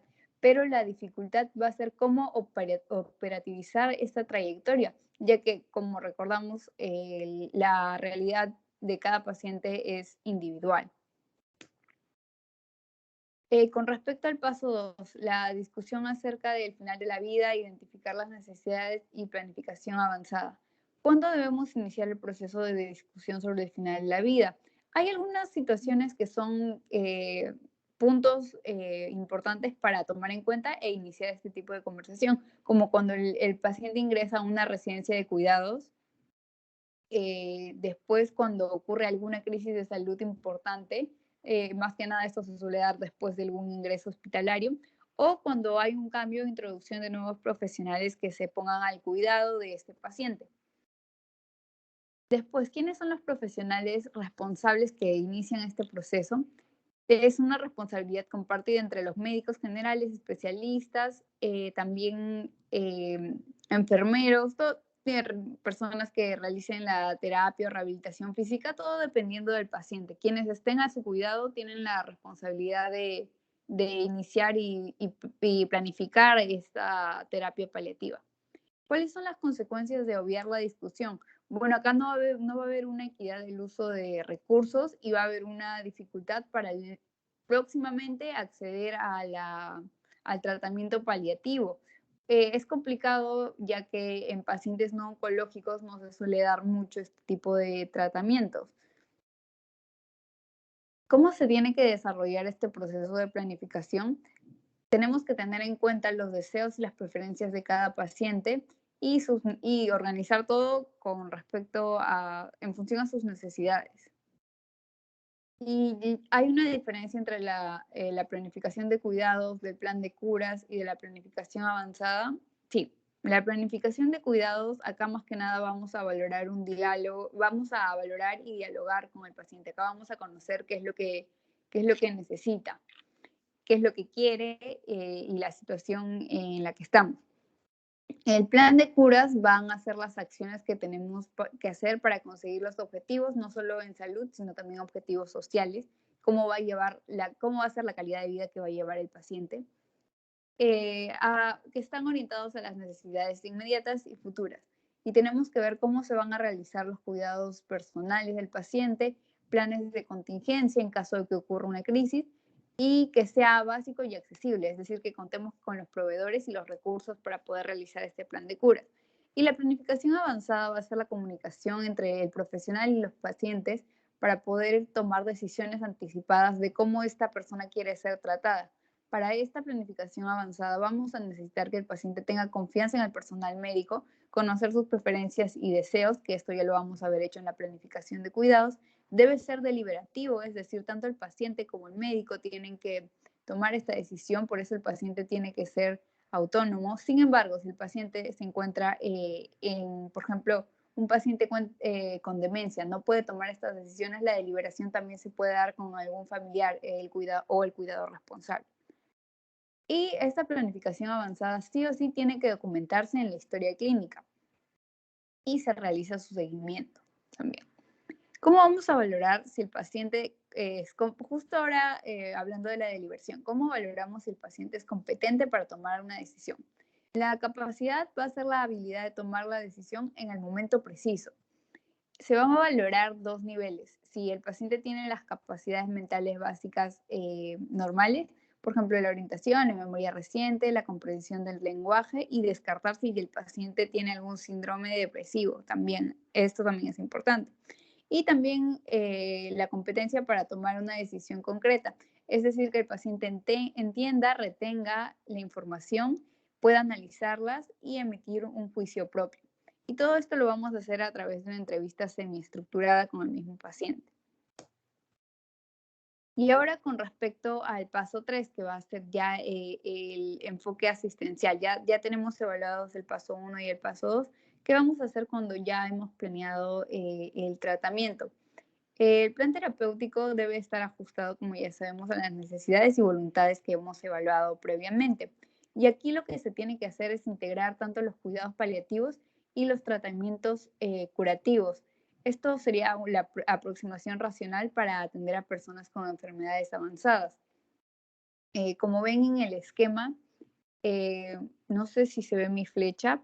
¿Sí se ve? Por favor. Ah, no se ve. Bueno, con respecto a los cuidados paliativos, tenemos que hacerlos a la par junto con el tratamiento potencialmente curativo y no tomar esto como una idea de que comenzamos los cuidados paliativos cuando ya hemos fallado con el tratamiento curativo.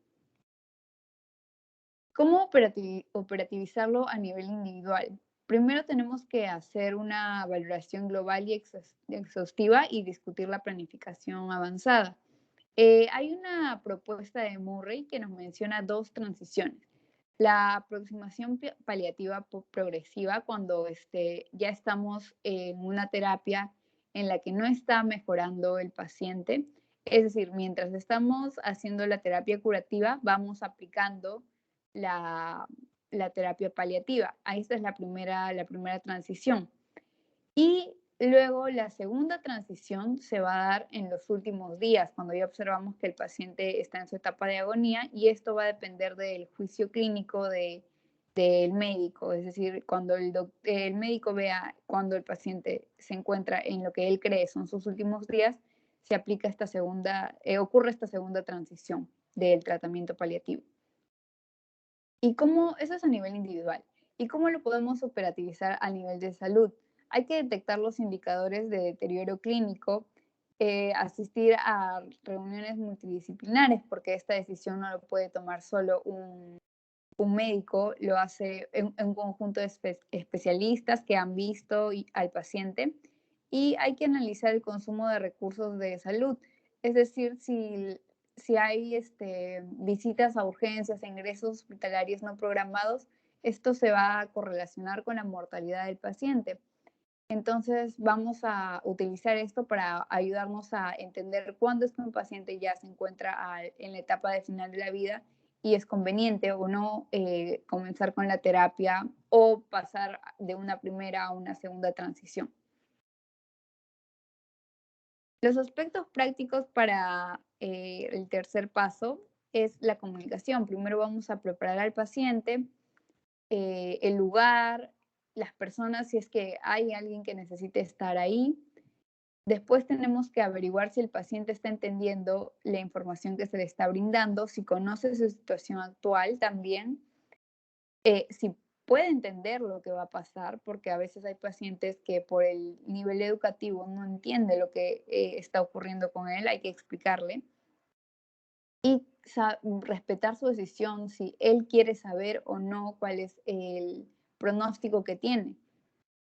Después pasamos a comunicarle al paciente de manera sensible, progresiva y directa, sin usar lenguaje técnico ni eufemismos. Hay que hacer que el paciente llegue a entender la situación, claro, si es que el paciente desea, la situación en la que se encuentra y la propuesta que le tenemos, que es de comenzar los cuidados paliativos. También hay que dejar que el paciente responda, o sea, demuestre sus sentimientos, hay que tener una actitud empática y de escucha activa, ya que es una noticia bastante fuerte. Y luego tenemos la planificación y seguimiento, que tenemos que, cuando comenzamos el tratamiento paliativo, no es que lo comenzamos y dejamos que siga, sino hay que seguir al paciente y ver sus expectativas y prioridades. También hay que atender no solo al paciente, sino a la familia. Ya hemos visto sobre la sobrecarga del cuidador hace un rato un poquito en la clase. El cuidador de pacientes en la etapa de final de la vida van a presentar agotamiento físico y emocional. Van a restringirse en su vida personal y van a tener también limitaciones económicas, ya que se va a dedicar mucho dinero para la atención de este paciente. Muchas veces, a pesar de que se cuente con seguros de salud, algunos no se hacen cargo de este tipo de cuidados. Además, todo esto, la sobrecarga del cuidador puede llevar a una influencia negativa sobre el paciente. Por ejemplo, malos tratos o también de forma psicológica, el paciente, si es consciente, se puede llegar a deprimir por la sobrecarga que ve en la persona que lo cuida. Para atender a la familia, primero hay que identificar quién es la familia del paciente, su entorno más cercano. Y de acá, del entorno más cercano, detectar quién va a ser el cuidador principal y valorar su situación. Cuánto tiempo lleva cuidando al paciente, si son enfermedades crónicas, ya nos podemos imaginar todo el tiempo que puede tener, las múltiples tareas que va a seguir, porque no solamente se tiene que dedicar muchas veces al cuidado del paciente, sino también tiene trabajo, otras veces se dedica también a la casa. Hay otros que son, a pesar de ser adultos también ya mayores, tratan a otro adulto mayor y esto los pone en una situación de mayor vulnerabilidad aún. También hay una carga física porque muchas veces los pacientes al final de la vida son dependientes y, por ejemplo, pueden presentar un síndrome de dismovilidad en el que para evitar las úlceras por presión, el cuidador tiene que estar cambiándoles de posición y, bueno, también, por ejemplo, tiene que bañarlo. Todo esto representa una carga física que va a afectar la salud del cuidador, así como también la deprivación del sueño. Y después de haber detectado todo esto y valorar su situación, vamos a hacer una intervención básica centrada en las necesidades del cuidador. Vamos a informar y comunicar toda la situación con respecto al paciente. Después también tenemos que educarlo y entrenarlo para cómo dar los cuidados esenciales cuando un paciente se encuentre siguiendo una terapia paliativa y también darle apoyo emocional. Con respecto al tratamiento sintomático, hay que tener en cuenta que el paciente adulto mayor tiene cambios en la farmacocinética y farmacodinamia. Esto aumenta el riesgo de los efectos farmacológicos adversos. Por eso hay que valorar bien las dosis que se van a seguir. Hay que hacer una evaluación de los medicamentos habitualmente y establecer los objetivos terapéuticos que se ajusten a la situación del paciente. Hay que también hacer un cambio de la orientación terapéutica de manera progresiva. Es decir, ya no vamos a buscar objetivos preventivos en un paciente que se encuentra al final de la vida, sino lo que vamos a priorizar acá va a ser el control de los síntomas. Y hay que ver qué fármacos se pueden suspender, ya que no nos dan un cambio significativo en la mortalidad, morbilidad o calidad de vida, para así reducir la polifarmacia que muchas veces presentan estos pacientes. Los principios básicos para prescribir a los pacientes en una situación final de la vida va a ser que tengamos, que no es apropiado el uso de los fármacos de prevención primaria, ya que no se va a dar el suficiente tiempo para que estos surjan en efecto. Los fármacos de prevención secundaria se tienen que evaluar si se dan o no, dependiendo del tiempo de vida esperada del paciente. Hay que proyectarnos hacia la oligofarmacia, menos de 5 fármacos al día.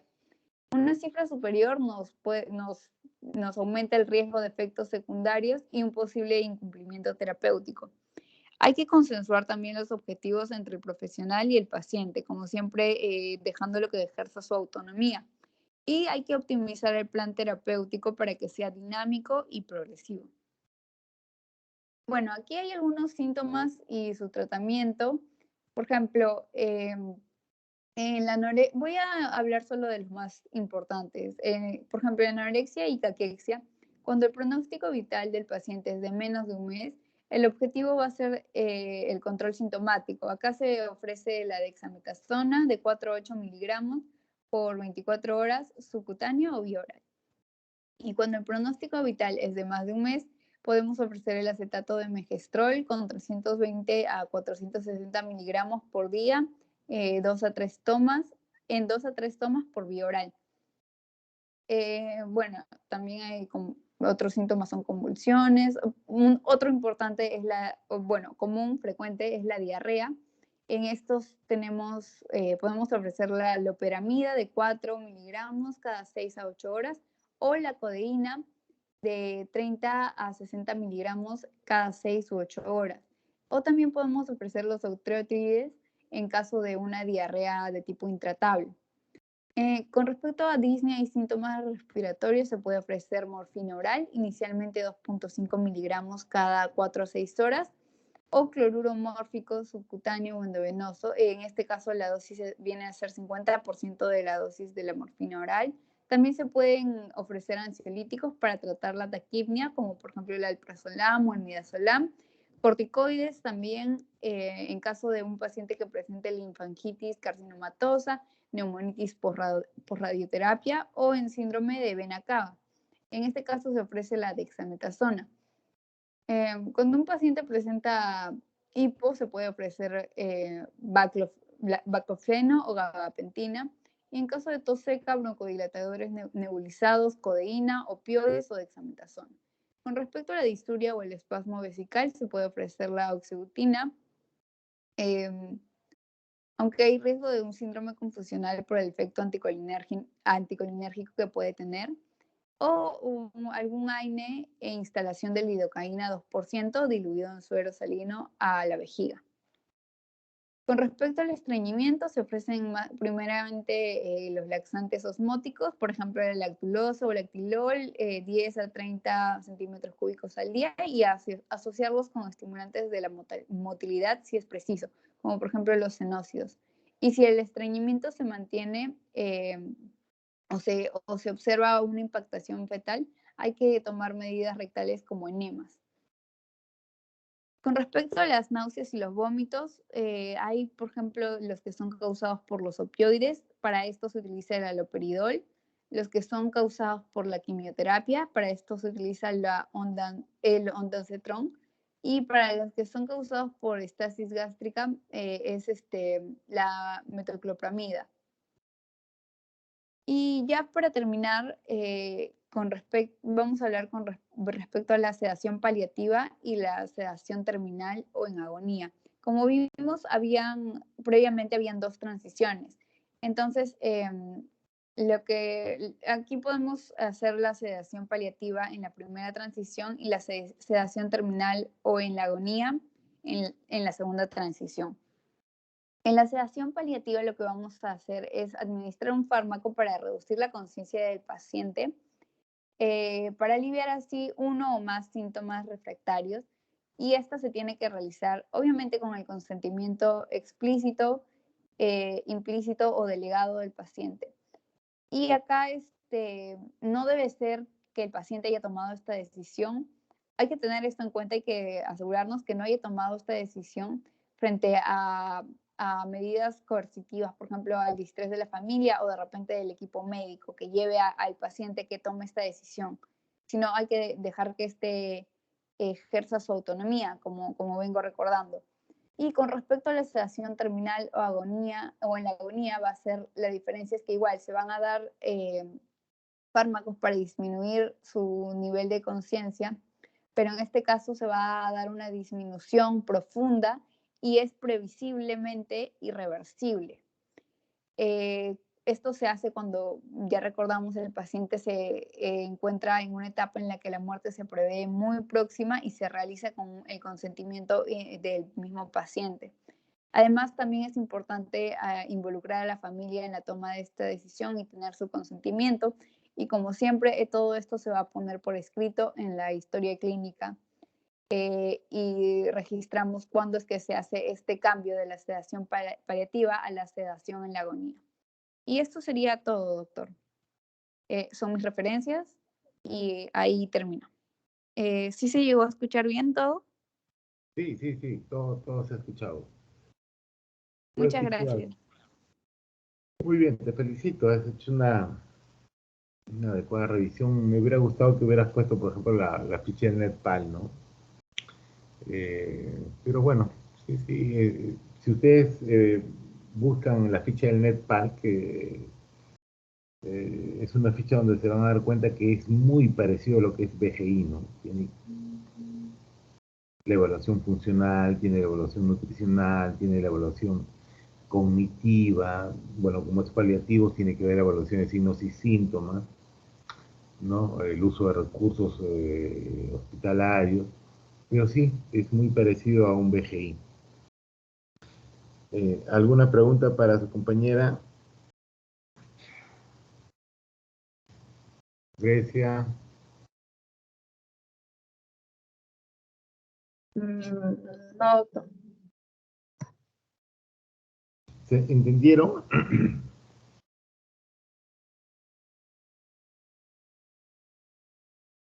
¿Entendieron?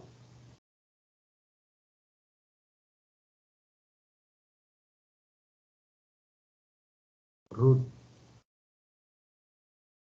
Sí, doctor. ¿Todo claro? ¿No hay ninguna pregunta?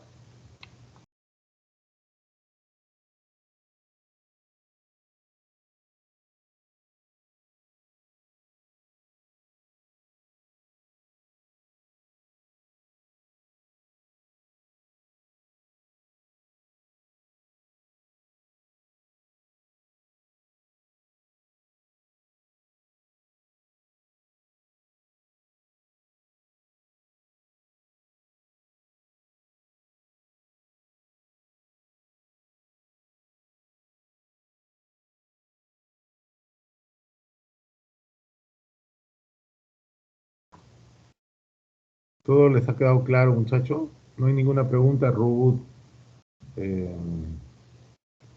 Maydi.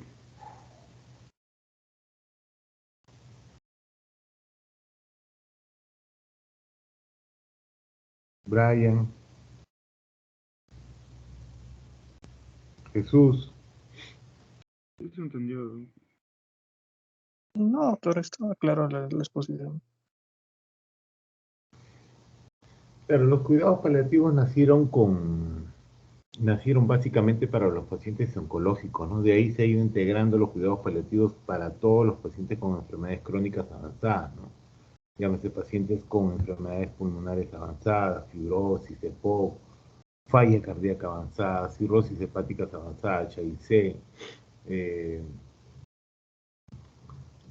también para pacientes con VIH, pacientes con secuela neurológica severa, ¿no? Por hemorragia, por sangrado, ya sea por hemorragia o por isquemia, ¿no? O sea, ha ido avanzando, ¿no? Todo es pacientes con demencia avanzada, con Parkinson avanzado, también son tributarios de atención paliativa, ¿no? Acuérdense que la atención paliativa es la atención activa que se da a los pacientes y a la familia, como su compañera ha recalcado, ¿no? Si en ginecología hay el binomio madre-niño, en paliativos el binomio es paciente-familia, ¿no? Entonces, es el tratamiento activo para tratar de aliviar el sufrimiento tanto físico. El sufrimiento físico, tenemos medicamentos para aliviar el sufrimiento físico, tenemos todos los opioides a la mano. El sufrimiento emocional, por ejemplo, una depresión, el sufrimiento espiritual, y no hablo de la espiritualidad desde el punto de vista de religiosidad, sino de espiritualidad desde el punto de vista de la autonomía propia de la persona para que pueda tomar sus propias decisiones. Y ver también la parte social, ¿no? De cómo va a afrontar la familia esta situación, que no es una cosa sencilla, ¿no? Tener este tipo de pacientes, toda vez que estos pacientes son bastante demandantes. Muy bien. ¿Alguna pregunta más? Cintia. Doctor, ¿cuándo se decide que los cuidados paliativos tienen que ser en el hogar y cuándo en un centro hospitalario?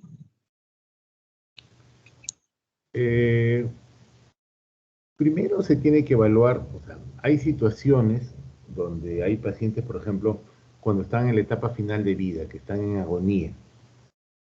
Hay pacientes que tienen síntomas que pueden ser manejados, que solamente puedo hacer control de síntomas y puedo sacarlo al domicilio, viendo si la familia tiene las condiciones, hay una persona que le pueda poner la vía subcutánea de la medicación, ¿no? O tiene un ambiente adecuado, de repente tiene un baloncito de oxígeno, un nebulizador, qué sé yo. Si tiene las condiciones, podría salir del alta.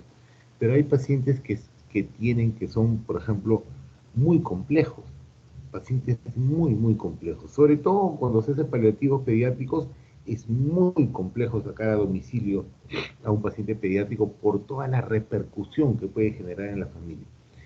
Pero, por ejemplo, en un adulto hay algunos adultos que tienen síntomas refractarios, ¿no? Tienen síntomas refractarios y que no ceden con el manejo de síntomas que normalmente se hace y requieren lo que dijo tu compañera de la sedación paliativa. Esos pacientes son un poco más difíciles de sacarlos, ¿no? Toda vez que se necesita una bomba para que se haga la sedación paliativa, necesitamos control permanente. ¿Se podría hacer? Sí, se podría hacer si tuviéramos un equipo de soporte que salga a domicilio a verlo periódicamente. Pero si no tenemos, actualmente nosotros no tenemos, solamente tenemos la unidad hospitalaria, no tenemos la unidad para poder salir a ver a domicilio. Pero si hubiera todas las condiciones, sí se podría manejar, ¿no? Y bueno, darle la bomba también al paciente para que, ¿cómo se llama? A la familia para que pueda manejar su bombita de sedación paliativa y todas esas cosas. Hay una escala, no me acuerdo ahorita el nombre de la escala, donde te dice qué paciente es complejo, evalúan la complejidad del paciente para que pueda salir al domicilio o pueda mantenerse en el hospital. Pero muchas veces de esto, muy aparte de la evaluación de esta escala, es la toma de decisión del paciente y la familia. Es importantísimo qué es lo que ha decidido el paciente. ¿El paciente quiere fallecer en el hospital o quiere fallecer en su domicilio? Esas cosas nosotros debemos ya tenerlas, haberlas trabajado ya con el paciente y con la familia y tener claro qué es lo que quería el paciente. ¿Sí? Cintia. Sí, doctor, gracias.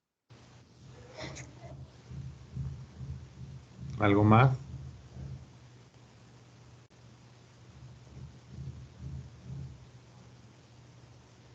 ¿Todo claro?